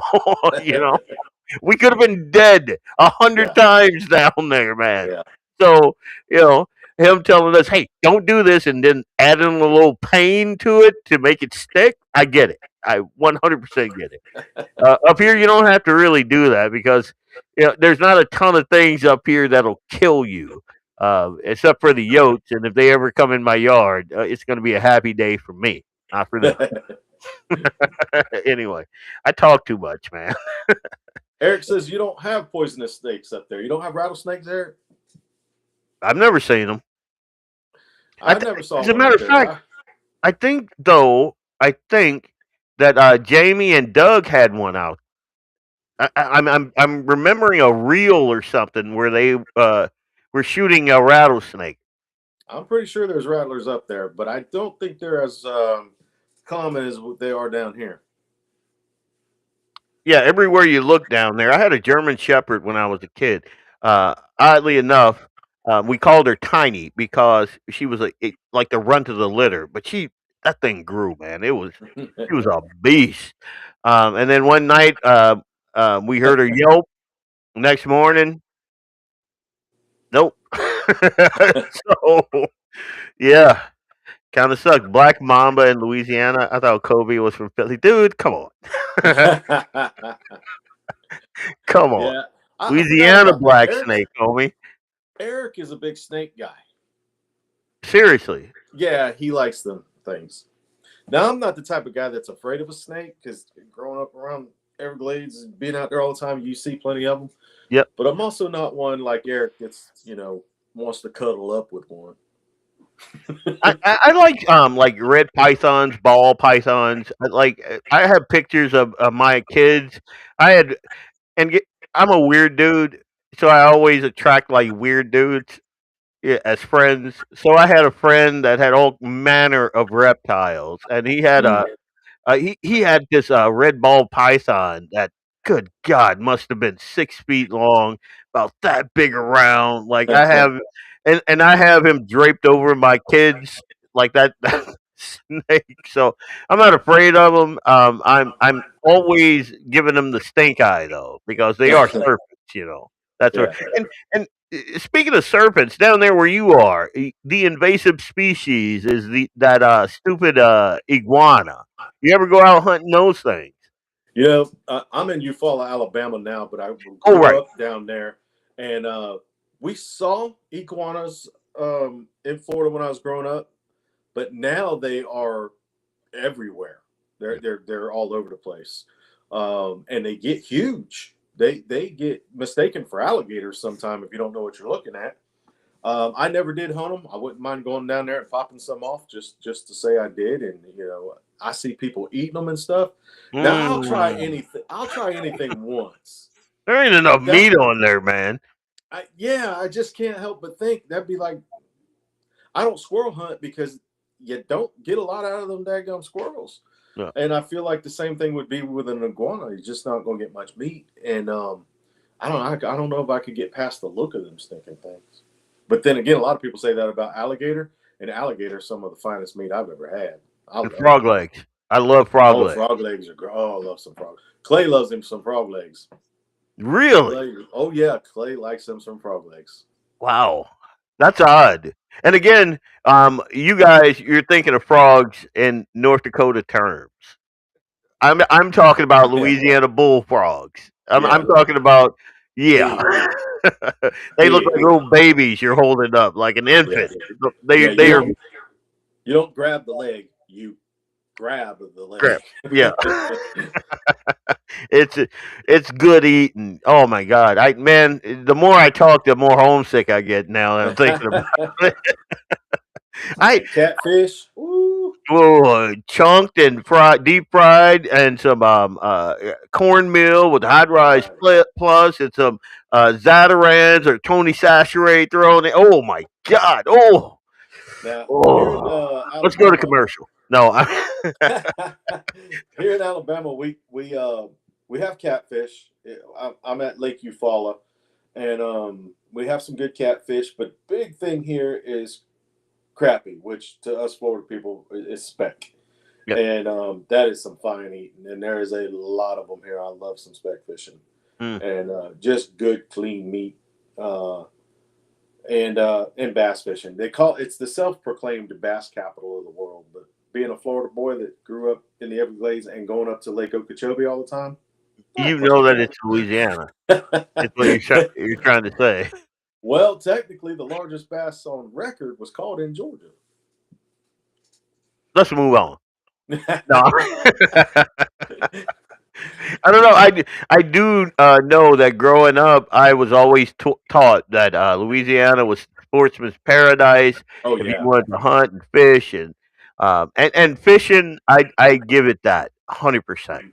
But since I've been here, well, take that back. Fishing and waterfowl down there. Oof. Yeah.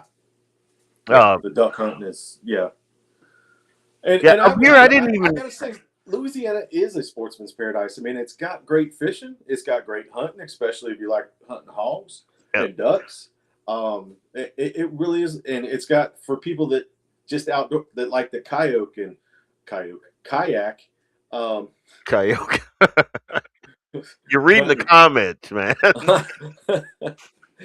But there's hiking. There's all kinds of great just camping, outdoor things to do in Louisiana. It is a great state for the sportsman. I see you, right? I can see you going up and down the stairs.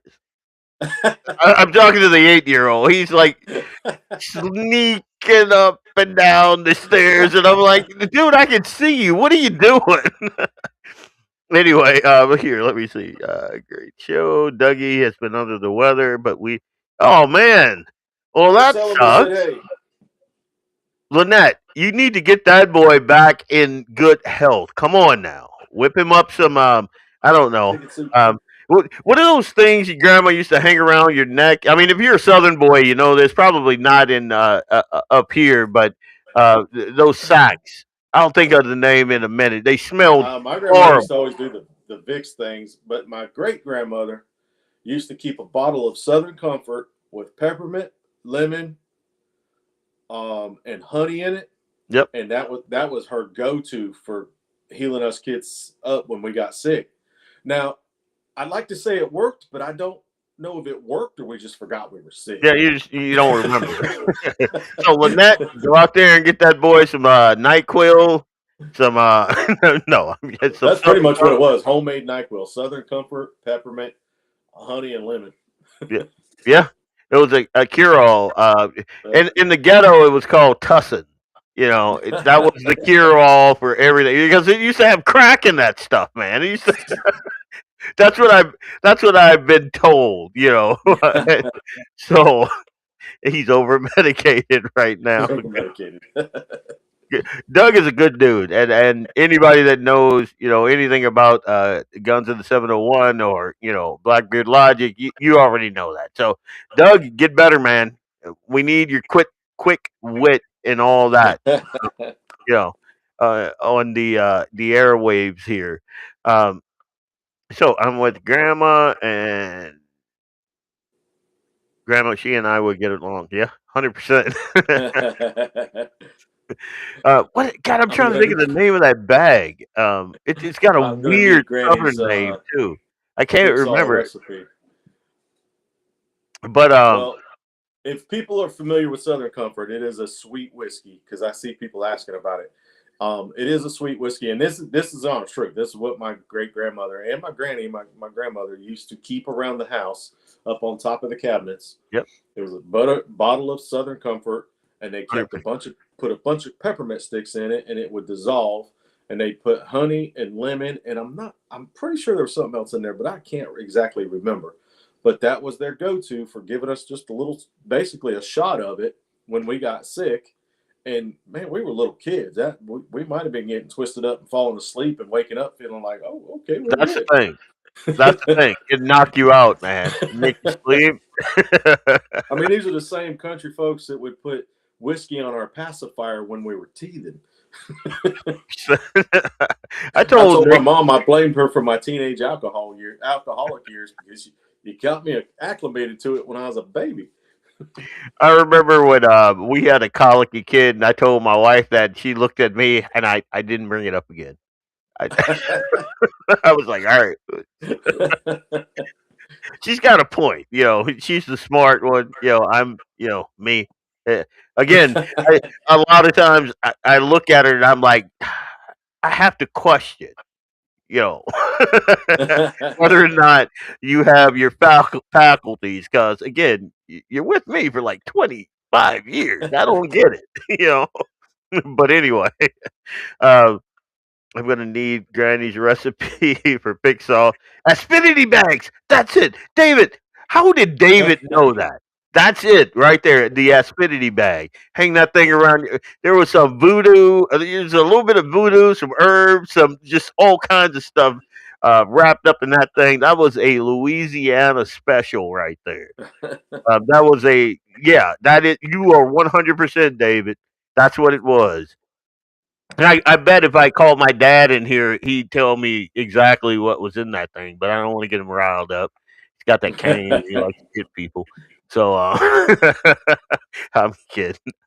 I'm like before we came on, I told him like 100 times. And if folks don't know, so my dad's been living with us since last Thanksgiving. He has dementia. And so he does this thing called sundown, and he gets kind of ornery. Like he gets really ornery. So I told him, you know, so I'm doing the show upstairs. Normally he doesn't see me. I'm downstairs. I'm in my bunker. Like I'm just locked in and all that. But that didn't happen today. So I told him that. And so like every 5 minutes, how many people are gonna be in here? And I'm like, well, nobody's gonna be me, Dad. And he's like, well, they're not gonna be smoking, are they? Or drinking or carrying on? And I'm like, so again, it's gonna just be me. I mean, they probably will be, but they'll be at their house doing it. They'll be at their house doing it. He's like, yeah, we can't have all that hooting and hollering and carrying on. And I'm like, okay. JD's probably got a drink in his hand right now. No, he don't. He doesn't. He's a teetotaler, man. and not the dude that I grew up with either. You know, I get my whole whiskey loving from that dude. You know, so. But yeah, if a grandma can't make it better, You ain't you ain't sick. sick. Yeah. And my mom used to give us cod liver oil every Oh, night God sent. I mean, just and again, I tell my wife these stories and she does not believe me, but I remember all 102 of us lined up to get our teaspoon of cod liver oil and I'm not like 100 years old. Like I'm relatively young, you know. And so this is within my lifetime. This is like Southern moms, you know. This yeah. And you know, they talk about how eating the stuff we eat is going to kill us. The deep fried foods and fatty foods and everything. My grandmother was 93 when she died, and she drank Southern Comfort whiskey. And look at she and she had railroad snuff by her side and a spit that. can at all times till she was 93 100%. years old. 100%. I'm telling you right now, like I can count on one hand the amount of females that I grew up with that did not have snuff. Like it was just a thing. I got up north and I'm like, wait, there's no like bump in your lip. Like right now, I got something in right right now. What are you doing, kid? See, this is the thing. It's easy to be an introvert when you don't have family around. It's much harder. Much harder. I got to stop being so fun loving, I guess. Anyway, so such an antisocial society, talking on the computer, drinking at home. I get it, David. I'd much rather be sitting around a campfire, but again, it is here. Let me check. All right, it is negative 77 degrees where I am right now. Yeah, I'll just be inside. Even though I do have some pretty good cold weather gear. And me and Hey, Eli, Jamie had a show on here a couple of times, Drinks in the 701, where everybody got on the computer and drank together. I'm good with that. I am good with that. I will sober up for a solid week just to get in shape for that bad boy. So Jamie, let's get it going. Anyway, I probably should hit this thing one more time. Uh, this is and again, I'm going to plug my show, Blackbeard Logic. I get into a thing or two about a thing or two. So, you know, if it's on my mind and you've seen it like kind of trend on my social media, it's probably what I'm going to be digging into. And this week, it's been the whole Minnesota thing. So you're going to want to tune in for that on Friday, 7 o'clock. I'm going to just kind of unpack the whole thing. I'm going to release a reel in the morning. I'm going to give you a 60-second rundown of what the show is going to be. And the majority of it's going to be what's going on in Minnesota. I had a very, very interesting interview with Fargo First, and that was Darius Elder. And he's talking about what's going on in Fargo, and I'm not sure that a lot of folks on the western part of the state are familiar with the just crazy goings on the east. Like the closer you get to Minnesota, the crazier people are. It seems to me. So, uh, but Fargo First, they are a bunch of conservative folks who are seeking to like just kind of awaken that Christian conservative ethos that's in Fargo. The one that I came to love when I first moved here. Like Fargo wasn't always this liberal cesspool, or maybe it was. You know, I'm fresh off the boat, so who knows? But when I first moved to Fargo, it was not the way that it is now. And now um, they're fighting for every little scrap of sanity. And Fargo First has put together a plan to try to combat that. So I interviewed um, uh, Fargo for you have Joseph over there, you have Darius over there. Like there's a bunch of people over there. I interviewed Darius and we talked about it. So that's going to be on my show also, and that's Friday, 7 p.m. Central Time. And then let's see, third week of December, Clay's moving his show to either Tuesday or Thursday, Ear to the Ground. It'll only be for that week. It'll be the final show of 2025. His guest would be uh, David. I'm not far from you, Leon. If it wasn't so darn cold here, I tell you to come pick me up for some pizza at the pub. Hey, where are you, man? I might do that. I haven't had any whiskey tonight yet. It's all been beer. So that could be a thing. Anyway, but David will be his guest, and David is from 1760 Sports. So they're going to talk about private versus public land access, deer hunting strategies, which I desperately need right now. I don't want to. I don't want to surrender my truck and my firearms and all of that stuff. So if somebody could give me some pointers, that'd be all right. And then some pretty big announcements for the new year 2026. So you don't want to miss that. Christmas Eve, Clay is going to be live streaming the Christmas music. So that's going to be great. I guess last year it was pretty big. So that by popular demand, that's all good. This Friday, obviously, my show, Blackbeard Logic.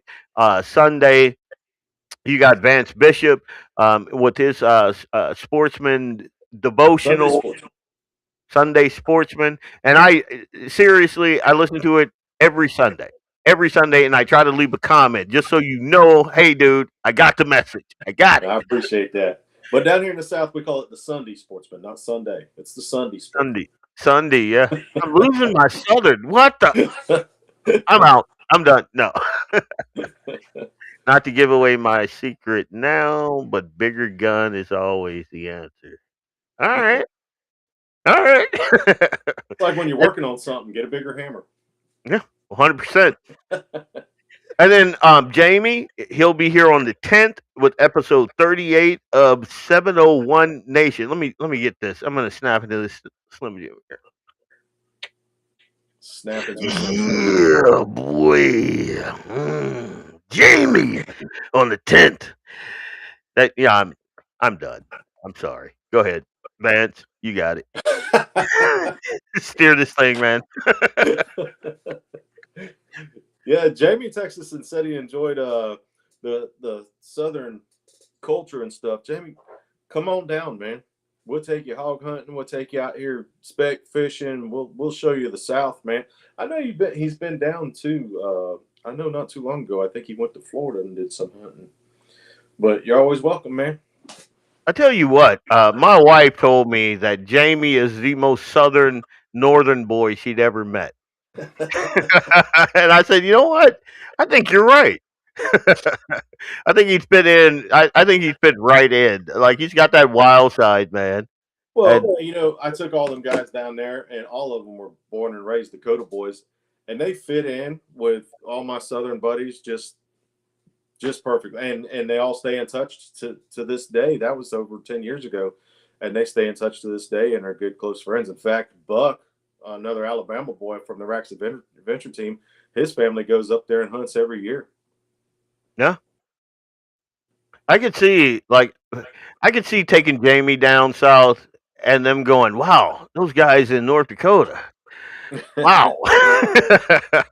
And you know how we do. I mean, Louisiana, there's if you ever heard Boomhauser, like when I took my wife down there, I got kinfolks that are blacker than I am that sound like Boomhauser. Like it's crazy, dude. You go down there, it's a whole different culture. Whole different culture. Thanks, Vance Leon. You said I'd get along with the black ladies. I did not. Actually, I didn't say that. It's a little ad libbing there. I had friends up there tell me they wanted to go to the South when I was living in McIntosh, South Dakota. They said they wanted to go down south on vacation, and they wanted some authentic, good Southern barbecue. They said, how do I know I'm getting good Southern barbecue? I said, you find a black man on the side of the road cooking barbecue. If it's Yep. an older fat black man, you stop. Yep. You're getting good barbecue. And they said, well, that's kind of racist. I said, that's not racist. That's a fact. That's the truth. Then they wanted to 100%. know how to find good fried chicken. I said, you find a local mom and pop place in a small town, and if an older black lady is in there, you get it. They said again, that's racist. I said, that's not racist. Not That's racist. fact. Hey, black dude here. All that's fact. Right there. I was In like, how's it Kansas being City, racist? I'm giving a compliment. I mean, that's the best eating you're gonna get in the South. when we were in Kansas City, like there were all these big name, barbecue joints or what. The best barbecue I ever had in Kansas City was a hole in the wall mom and pop shop in Wyandotte County in the ghetto. I mean, a place where if you had it, you wanted to carry it with you. you and you go down there and you sit. It's a hole in the wall, but it's the absolute best spare ribs you'll ever have, burnt ends you'll ever have. Just like, and in the South, it's the same way. I have friends that I like, those guys that I took from North Dakota and Minnesota to Louisiana. Every place I took them to was off the beaten path, and they loved it. It's the absolute best thing. The stuff I whip up in here. Ask my wife. I mean, my wife kind of has to say it's good, but you know, I can throw down, and it's just because I was culture adjacent. I wasn't even in that world. My dad was, but just from osmosis, I soaked some of it up. So yeah, I mean, good eat some of the down. best food you can get in the South is at gas stations. Yep. If you find a little window in the back of a gas station that's serving food, barbecue or soul food or country food, whatever they're serving back there, that's some of the best eating you can get right there. First gator tail my wife ever ate was out of a gas station, and she couldn't believe it. Oh, it tastes like chicken. I smacked her in the back of the head. I'm like, it doesn't taste like chicken. It tastes like gator. Come on now. But yeah, I'd gladly I add. agree with David on that. I'd gladly add this food discussion. Mexican food trucks. Yep, Absolutely. If 100. you have to point to the pictures because they can't understand you, That one and that one and that one. 100%. As a matter of fact, I know a couple of. I'm not gonna say any names because I don't want them to be deported. But I know some folks, and the absolute street tacos are the best, Yes. the absolute best, like hands down. They do not make they make not too bad of a burger down south. Eric, put it down for a second. Walk away. Eric's writing like he's had a couple Coronas tonight. Yeah, well, it Eric looks likes like it. Coronas. But yeah, you're right about that. Like my dad, I'm not going to give it all away, but there's Tony Sachere in his burgers. There's a nice roux that he makes first, and then it goes somewhere in that process of making that burger. Oh my god, dude! There was a reason for a period of my life I had no neck, like no neck, dude. Like it was weird to look at me. I looked like Jabba the Hutt, but black. So anyway, good food, man. Something I do a little different when I make, when you put the chili powder in there and everything, and your seasonings, your beans, your meat, and everything, and your tomatoes, whatever you put in there, you put water in there to build the juice up. I don't use water; I use beer. Yeah. That is some good stuff right there. Some of the best sauce picante I ever had was made with beer. So, and as a matter of fact, once I get this bad boy where I want him, and that whole thing, I might just do a show where I just make a badass sauce, a venison sauce picante, and show you what I put in there, like all the stuff that you'd leave for the coyotes. Yep, I don't. Nope. All that's going in, buddy, and you will love it. You'll love it. 100%. I heard street tacos give you new. No, that's Taco Bell, dude. That's the chain place. Like I like Taco John's like the next dude. I love it, especially first thing in the morning. But you're right about that, the JD. But street tacos are the best when they use that real meat steak. Oh my god, it's good. Yeah. It's good. Now, JD was talking about the Southern culture. Here's a little Southern culture some people are probably not familiar with. Swamp ass. Swamp. It's a real thing. It's a real thing. Yeah. Man, Are we gonna get into that tonight? man, Come it was on. 100 degrees outside and 100% Humidity. precipitation, Yep. humidity out. Man, you got to go give a couple courtesy wipes to make sure you ain't 100%. messed your britches. Here, I'll call my wife in here. She can elaborate. Hey, no. That's a real thing. When you live in the humid South, man. Hey, give yourself a courtesy wipe. Go on. And especially if you got some weight on you. Wow. If you got some weight on you, yeah, people will tell you pretty quick, hey, dude, come on now, don't sit on my seat. No, you got to walk. Come on, man. Anyway, I think we're probably going to put this thing to bed. I think that luckily Clay wasn't watching it and hearing us talk about swamp ass and different things. I think Clay has experienced it firsthand. Yeah. If you're a hunter, if you're an outdoorsman, you're gonna have it a time or two in your life. I mean, it's just gonna happen, and you're gonna walk in the house, and your wife is gonna be like, "Nope, water hose right outside. You got it." That whole thing. I'm sure it happens everywhere, but down here in the South, you can get it walking from the house to your car. So, yep. There have been days I remember waking up, taking a shower, going outside, swimming about a block through the humid, and having to go back home and take another shower. Like I do not miss that part of the South, man. Up here, I don't have to worry about that at all. Even when I was out there with the chainsaw and we were moving all that wood and all that. Nope, I like it. I again, one of the reasons I love it up here, I can just go balls to the wall and I'm good. Down south, you can't get half the things that I can get done down here could not be done in 2 days in the South, man, just because of the humidity. It's crazy. Yeah, it's hard to breathe.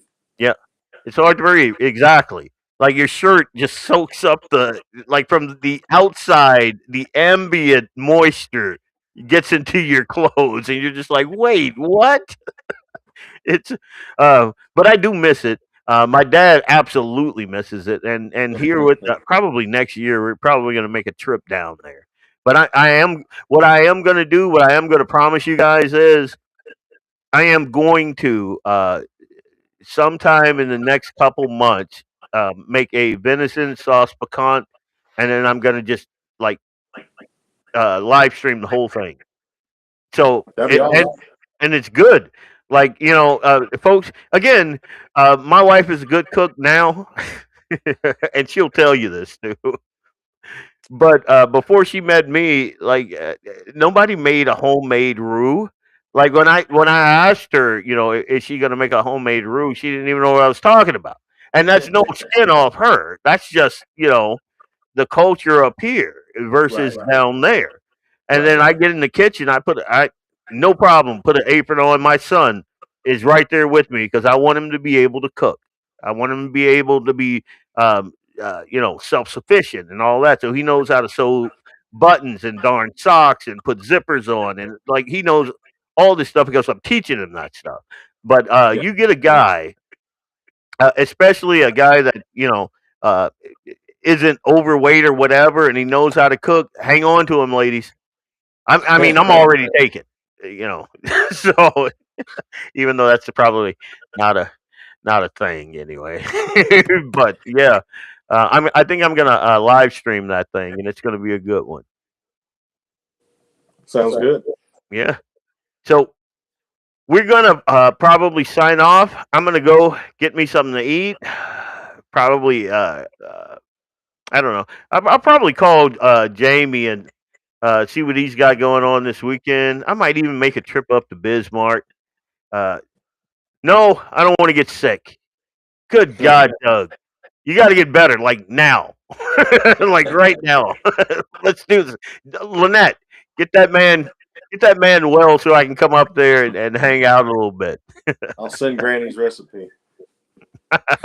No acidity bags, man. Holla. Jamie says, yeah, 100%. Your dad must be loving this 16 tonight. Yeah. Yeah. -16 tonight. No. And see, and my dad is a weird one. Like right now, his room is the hottest room in the house. And he still comes out like this. Like, my wife was caramelizing onions today, and it kind of got away from her because, like, I love cooking in cast iron. Like it's my thing, dude. It is my thing. So tonight, because I was doing this and I kind of got in late, I'm black, so pork is always on the menu.